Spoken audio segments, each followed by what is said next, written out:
Ceci est une histoire qui revient, une histoire inédite, pas encore publiée. Un roman qui se murmure à l'oreille, lu à une seule voix. Chaque semaine, des chapitres de plus, racontés comme un roman feuilleton. Bienvenue dans l'Histoire continue. Je m'appelle Léna Paul Le Garec et je vous raconte la toute première histoire, celle de la fille aux yeux mentalo.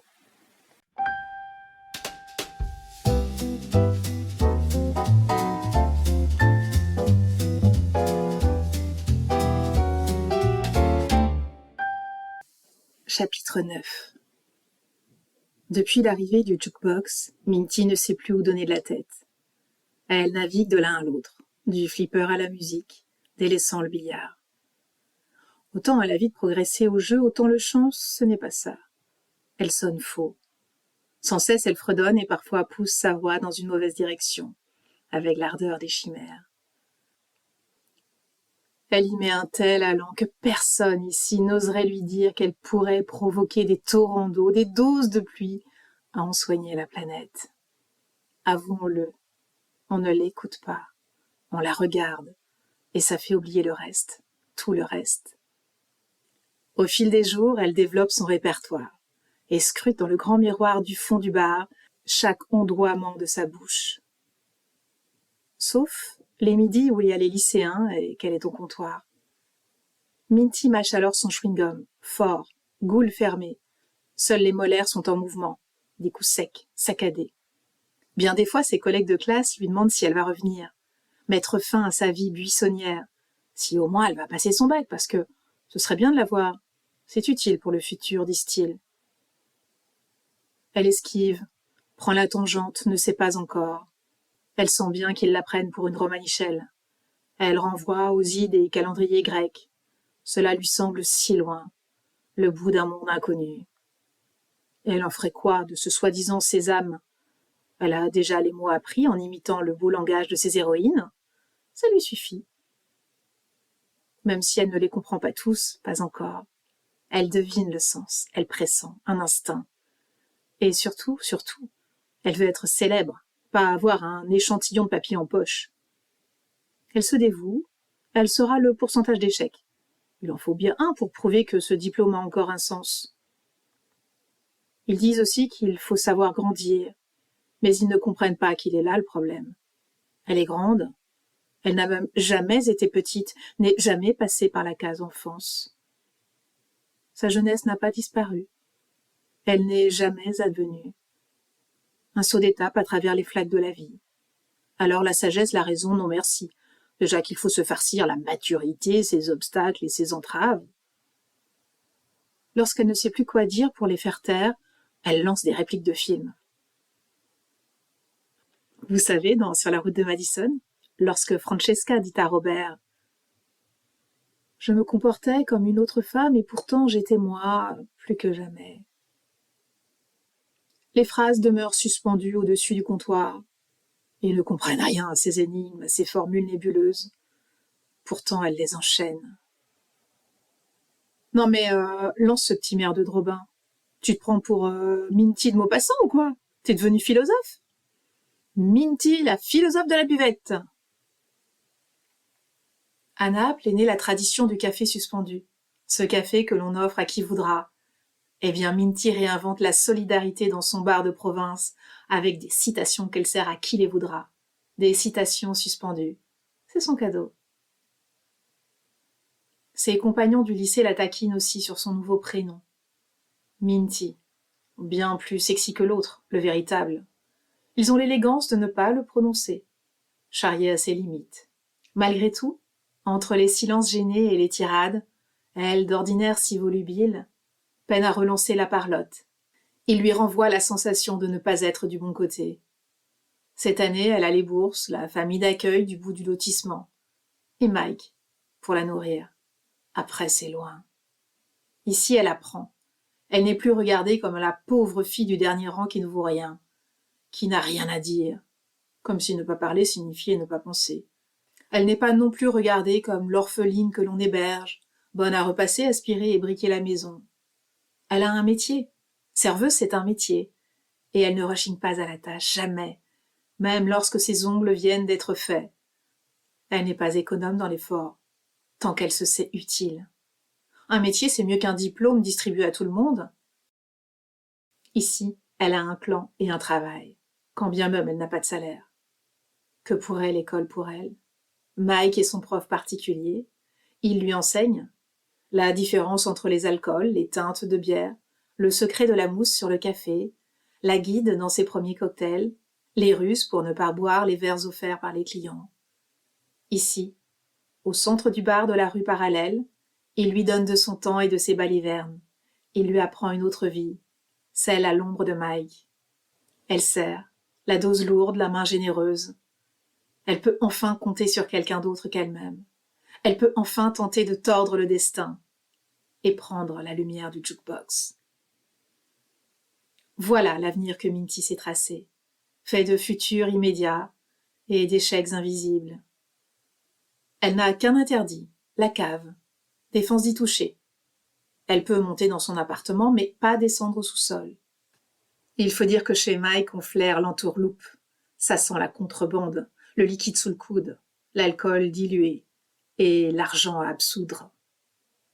Ce n'est pas en servant des cafés, des pressions et des rouges limes, du vin rouge avec de la limonade pour les non-initiés, qu'il finance ses joujoux. Les funesses, comme les appelle Mike, doivent avoir des doutes, parce que parfois, sans invitation ni permission, il débarque et à toute vitesse se rue en bas.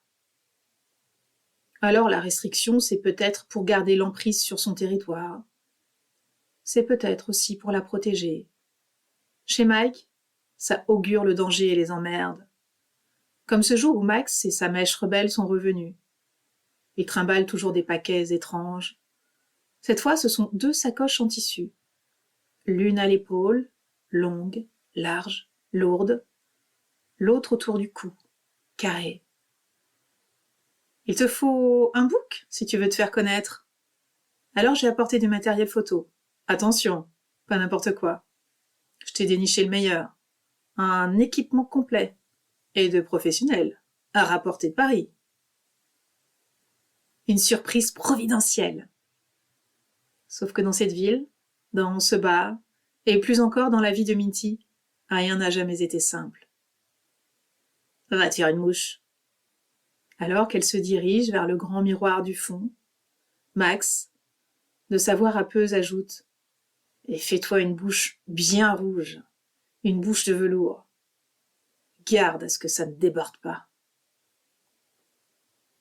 Lorsqu'on l'a vue monter, la petite, ses yeux charbonneux emplis d'ivresse, la jubilation dans la tête, personne au comptoir n'aurait osé briser ce moment d'euphorie. Personne.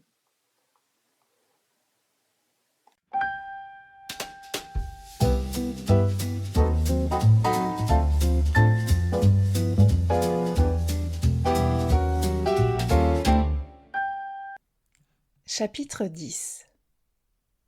Bien des hommes tairent des secrets. Adrien ne faisait pas partie de cela. Il n'en avait pas, ni pour moi ni pour les autres. Il était pudeur, droiture et bonté. Au lycée, il était ce garçon prêt à dépanner d'un crayon, d'une copie, une calculatrice en double au fond de son sac. Il était celui qui réexpliquait au besoin les consignes, les confusions au tableau. Celui qui toujours prévenait la prof de sa note erronée, même si l'addition était en sa défaveur. Aura-t-il fallu attendre ton trépas, une fois la fosse franchie, pour que tu te mettes à devenir comme les autres? La mort t'a-t-elle transformé à ce point? D'ordinaire, on s'allège de ses secrets avant de mourir. On n'en fomente pas après. Ainsi naquit ma paranoïa, avec un bouquet de fleurs fraîches. Parce que jusqu'à présent j'ai refusé de les voir, je ne voulais pas savoir. Des détails que j'avais attribués à mon inattention engourdie par la douleur lancinante. Mais il y en eut toutes les semaines des fleurs. Il y en a et il y en aura toutes les semaines. Adrien, Adrien, Adrien, tu as été mon seul amour, mon unique amour, mon éternel. Qui d'autre que moi ose te déposer des fleurs? Je n'en dors plus. Je me demande qui. De toute façon, je ne dors plus depuis l'évanescence de ta présence. Mes jours ne sont qu'insomnie, mes nuits ne sont qu'hystérie. Que faire? Dis-le-moi. Que dois-je faire? Je dois savoir. Qui est-ce? Gérer les imprévus, je ne sais pas m'y prendre. Je n'ai ni instinct ni intuition et je n'ai jamais eu une once d'imagination. À l'école, j'étais une bonne élève, mais je n'appréciais pas le français et ces exercices où il fallait prolonger un texte. Je n'ai jamais compris l'intérêt de ces extrapolations. Inventer la suite. À quoi bon? Je suis une cartésienne, une pragmatique, une sainte non pas Nitouche, mais une sainte Thomas qui touche du bois de ses yeux vus. J'aime le tangible d'une vie dure comme fer. Et pour la première fois, je suis soumise aux caprices des suppositions. Je ne peux réfréner mon cerveau, impuissante. Je le vois qui galope, il cavale au gré des présomptions, et je me sens coupable d'oser en envisager certaines que je m'empresse de chasser. Peut-être le chauffard, celui qui ne s'est pas arrêté, celui qui aurait pu te sauver, te renverser, c'est une chose. L'erreur est possible, une inattention, une perte de contrôle, un problème mécanique. Je peux l'admettre. C'est difficile, mais je peux l'admettre. En revanche, la fuite. Comment peut-on laisser un homme gisant à terre, agoniser? Comment? As-tu appelé à l'aide? As-tu le temps de parler, de dire son nom ou le mien? Le chauffard aurait pu au moins téléphoner. Un simple coup de fil, ce n'est pas si compliqué. Et tu serais peut-être là. Tu t'es vidé de ton sang, une hémorragie. Tu as calanché dans un fossé tel un animal blessé. C'est inhumain. Quand les pompiers sont arrivés, il était trop tard. Je n'ose imaginer leur effroi en découvrant que c'était toi, en vérifiant ton pouls, en cherchant ton souffle. Comment secourt-on un collègue, un ami, un des leurs? A-t-on les mêmes réflexes lors de l'intervention? Les gestes ne sont-ils pas plus maladroits, plus désordonnés? Ont-ils tiré au sort, peut-être, pour savoir lequel allait m'appeler, m'annoncer la nouvelle? D'ailleurs, je serais incapable de dire de qui il s'agissait. La voix au téléphone, je ne l'ai pas reconnue. Il était trop tard pour donner tes organes. Je ne pourrais pas me consoler de cela, d'envisager des bouts de toi survivre à travers d'autres. Lorsque tu m'as embrassé ce matin-là, il te restait 20 minutes à vivre, et je ne t'ai pas serré dans mes bras, et je n'ai pas arrêté le temps. Rongé par le remords, le chauffard expurge sa conscience sur ta tombe, parce qu'il sait qu'il n'y aura pas de procès, qu'il vivra sans autre jugement que celui du miroir, celui de la véracité de son reflet, chaque matin, chaque soir, les yeux dans les yeux, en se brossant les dents, c'est toi qu'il voit. Parce que les gendarmes n'ont pas réussi à trouver de quel véhicule provenaient les marques de peinture sur l'épave de ton vélo, un châssis non référencé en Europe. Pas de traces de pneus sur la route puisqu'il n'a pas freiné, et bien sûr pas de témoins sur ce petit chemin de campagne. Et pourtant tes amis pompiers ont tenté de conduire l'enquête. Cela n'a rien donné. Rien. Le crime parfait. Je ne connais pas plus de détails, je n'ai pas voulu savoir, pas voulu être informé des précisions du quand et du comment. Les « et si » ne mènent qu'aux doléances et aux questions stériles. À l'hôpital, je me suis focalisée sur les protocoles. Le sac que l'on m'a tendu, je ne l'ai pas récupéré, je n'ai pas pu. Tes affaires dans un plastique, toute une vie dans un jetable. Ça tient un peu de choses, l'existence. Ça tient dans peu de choses. J'imaginais tes vêtements rougis, déchirés par l'accident. Je n'ai pas pu. Pourriez-vous me donner l'alliance? Juste son alliance.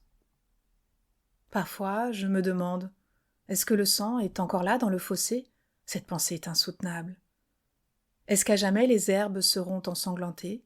Est-ce que les carabes ont grignoté les fourrages? Ou est-ce que les orties ont recouvert les dernières traces de toi? Je ne pourrai plus emprunter cette route, ce chemin-là, d'une terre rase et nauséabonde remplie de la pire des bassesses, et ne plus parcourir cet itinéraire implique d'accepter des détours, longs et déplaisants comme mes jours sans toi, contourner le trajet initial de ma vie qui ne sera plus cette linéarité. Il faudra sans cesse trouver un nouveau circuit, une voie de traverse. Je dois savoir pour les fleurs, et je ne vois qu'une solution, une seule, attendre. Non pas espionner, mais attendre. Me rendre au cimetière, me cacher et braver les tourments. Tapis derrière les grands cyprès qui veillent sur les morts, je guette. Étonnamment, je n'ai pas peur. J'aurais dû avoir peur de ce lieu, à la fois désert et peuplé, grouillant de passé, j'aurais dû craindre le sifflement du vent dans les arbres, les chats noirs aux yeux noirs, la nuit à venir. Je ne me sens pas clandestine. La solennité du site ne m'effraie pas. Il faut dire qu'il n'est pas si triste que l'on peut l'imaginer, et je me sens un peu chez moi puisque tu es là. Le cimetière semble un prolongement de notre maison, une autre pièce. Toi qui aimais bricoler, c'est comme si tu avais tombé un mur et agrandi la pièce à vivre. Tes travaux ultimes. J'attends toute la journée et ne peux me résigner à m'en aller. Lorsque les grilles se ferment sur la lune, lorsque l'obscurité est enfin capée de sombre, je sors de ma cachette. Alors des voix montent et pirouettent, et je cherche la tienne parmi elles. Jour après nuit, je crois reconnaître ton timbre, et tente d'attraper des sons de toi.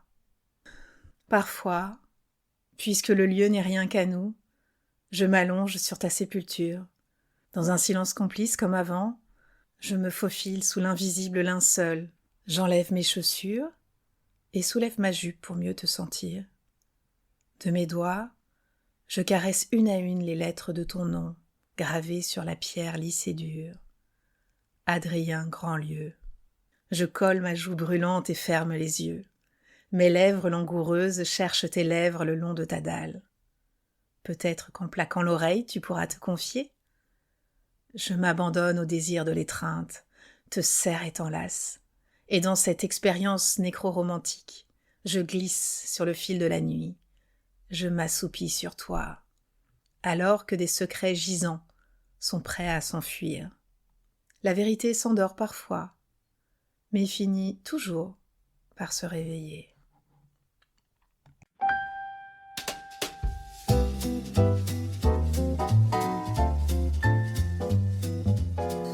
Et l'histoire continue. Alors retrouvons-nous ici pour le prochain épisode. La suite vous attend. Et moi aussi.